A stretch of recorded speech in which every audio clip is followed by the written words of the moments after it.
আল্লাহ তুমি বাঁচানোর মালিক। আল্লাহ আল্লাহ তুমি বাঁচানোর মালিক। দেখেন ভাই আমাদের বাজারটা 22 মজার বাজার, ঐতিহ্য 22 মজার বাজার বাইঙ্গা দেখেন চুরমার হয়ে গেছে। আমাদের কাঠের বাজার একেবারে ভেঙে চুরমার হয়ে গেছে। আপনারা দেখেন আমাদের অবস্থা দেখেন। আপনাদের দোয়ায় হয়তো এর চেয়ে খারাপ কিছু হয়েছে না। দেখেন অনেক বাড়িঘর ভেঙে গেছে। দেখেন এই আমাদের সামনে যে দোকানটা দেখতেছেন, দোকানটার চালটা একদম ভেঙে চুরমার হয়ে গেছে। দেখেন আল্লাহ তুমি বাঁচাইবার মালিক। আল্লাহ আল্লাহ তুমি বাঁচাইবার মালিক। দেখেন আমাদের বাজারের অবস্থা কি অবস্থা হয়েছে।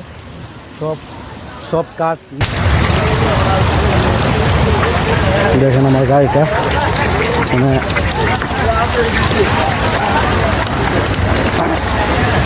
এখানে গাড়িটা লাইক করে আমি চলে গেছিলাম।